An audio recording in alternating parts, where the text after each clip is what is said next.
It's the Esko Let's Go show. KJ's in the house. What's up, KJ? What's up? What's up is Snoop Dogg. You know he's ready for the Olympics. We talked about it yesterday. He'll be carrying the torch in France, and he'll be doing some commentary on the Olympics with NBC. And he caught up with Billboard, and they asked him if rapping was to be a sport in the Olympics, who would Snoop Dogg have represent the USA as the official Team USA rap team? Well, Snoop Dogg said definitely would take Eminem. Gotta have that global experience. I would take Rakim, old school. Then I would go grab a female.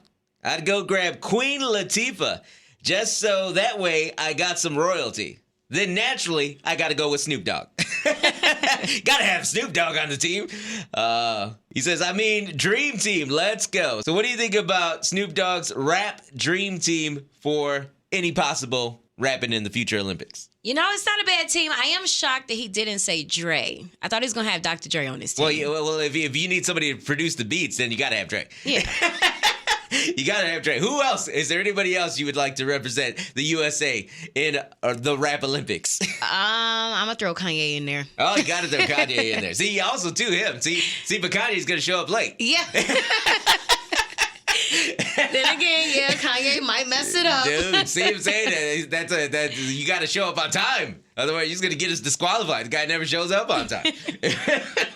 Yeah, Kendrick, obviously, but having Eminem, it's like, yeah, of course. LL Cool J, yeah. You know what I mean? Like, yeah, Team USA all the way. We're smoking everybody. But I think that it would be an actual cool sport because there's so many different rappers from different countries. You know, obviously, London, UK, they have their own rap scene, hip hop scene, and obviously you got Drake from Canada.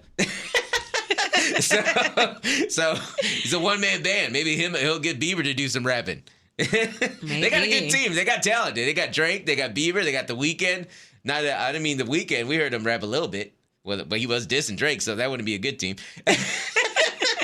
But yeah, man. So I'm all for it. Rapping in the Olympics. Let's make it happen. And how about this? Will celebrity boxing be a future Olympic sport? Well, if it is, I want Amber Rose. Yes. Amber Rose, she famously got into a fight with Joseline Hernandez on BET show College Hill, but they didn't show the fight on TV. They cut it short, KJ. Yeah, I remember watching that episode. They played us. Yes, they played us. They got us all hyped, and they just cut it off. You know what I'm saying? Well, of course, TMZ has the footage. Yes, they released the footage of Amber Rose fighting Joseline Hernandez. And I'm watching it right now. Let's see what happens. Okay, we saw the part where Amber Rose gets up and she walks over there to Joseline.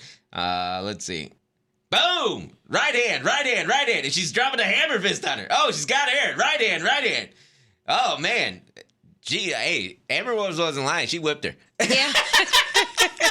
Amber Rose clearly won this fight. Amber definitely got hits in. She got real punches in. This is a hammer fist. I'm watching it in slow-mo now. There's a couple hammer fists on there, dude. Look at her. Joseline ain't really not doing anything. She didn't throw any blows. What do you think, KJ? Amber Rose clear winner here? Yeah, Amber Rose definitely got hits in because Joseline, I feel like you could tell Joseline's used to just pulling girls' hairs and fight because she was trying her hardest, and I think she forgot Amber doesn't have hair. So it's like she was trying to go after that bald head so bad. She just had her hands on that bald head. Yeah. She was like, dang, there's nothing going on here. There's nothing here. She wasn't really like punching her. Right. She was just trying to lay hands on her head, dude. I don't know. Man. Yeah. Amber Rose, again, she has a perfectly bald head. I would grab her head too. I couldn't help it. Yeah. You know what I'm saying?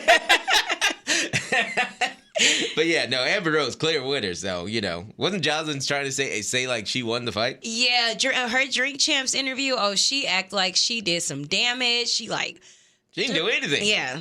Talk about how she knocked her head into the glass. Like Amber she did kind of push Amber into the glass, and she bumped her head a little bit. But there's no blows at all. Yeah, it was no way how Joseline described it. She had 0 strikes. I'm gonna give freaking Amber Rose. Give this to her a 10-8 round for Amber Rose. Yeah. All right, you know who I'm gonna fight? I'm gonna fight if somebody ruins Deadpool tomorrow for me. So that's who I'm gonna fight for real. Don't spoil Deadpool tomorrow. But let's talk about another movie. The trailer for Bob Dylan the biopic starring Timothee Chalamet, or Chalamet. The movie's called A Complete Unknown, and the thing that has everyone talking about this trailer is the fact that Timothee Chalamet is actually singing these Bob Dylan songs. Yes, he's doing his own singing. They're not using Bob Dylan tracks. It's Timothee Chalamet singing these songs. I mean, do you think he did this just to impress Kylie Jenner? I was wondering that. He's like, I know Travis be out here performing, but I can sing too. Right. He's trying to step his game up? Is that what's going on here? It could be it. Oh, my goodness. I mean, it doesn't sound bad. I mean, it does sound like it's karaoke Bob Dylan, but he doesn't sound bad. Now, this movie tells the story of Bob Dylan's early years in New York, his growing popularity, and his famous 1965 Newport Folk Festival performance where he went electric. Co-stars Edward Norton, and the director said that actually every actor in this movie does their own singing. So that's pretty cool. It'll be out this December. And finally, Rolling Stone. You know, they put out some stupid list every now and then that we always talk about, and I hate it. But here's a list I will give them credit for, just for it being creative. They put out the top 100 best album covers. The highest rated hip-hop album cover goes to the Notorious B.I.G. Ready to Die. Of course, it has the baby on the cover, all white. Baby on the cover. It says Notorious Big on the top, and then Ready to Die on the bottom, it is a classic album cover. Do you have any specific album covers that come to your mind that you would consider a classic or that you just loved? That just stick out in your mind, KJ? No. Not like how that, because I immediately thought about that one, the Notorious B.I.G. one. That's like the one like you just know. Well, see, they number one is I'm not exactly, I've never listened to it, but it's Joy Division, Unknown Pleasures. Number two, the Beatles, Abbey Road. That's them walking across the road. I would say that would have to be like number one, or at least close to it. Another popular one they have, number 10, is Nirvana, Nevermind, which has the naked baby and the dollar bill. Is that the one? Okay, yeah, naked baby, yeah, that's a good one. That naked baby's been trying to sue him forever. Yeah. The next highest rated hip hop album goes to Kendrick Lamar, "To Pimp a Butterfly." That's in at number 12. I would say, you know what album covers I love now, but back when they actually came out, they were like super annoying to me. All the No Limit and early Cash Money album covers with like the big ridiculous bling bling letters. And like the super like craziness on them. I hated them when they originally came out, but now like the nostalgia of them, I really miss those album covers. Do you look them up? Do you remember any of those old school album covers? You know, Metro Boomin and 21 Savage actually did one like that. Now that I think about it, for Savage Mode 2. I don't know. I just miss those old school covers like that.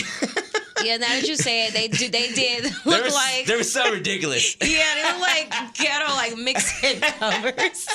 I forgot album covers looks like that. I know. And that's why I hated them back in the day. I was like, look at these ridiculous album covers. Now it's the nostalgia. I miss them. I bring them back, baby, one time.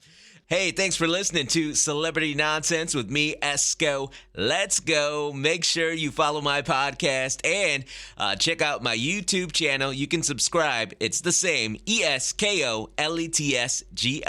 Esko, let's go.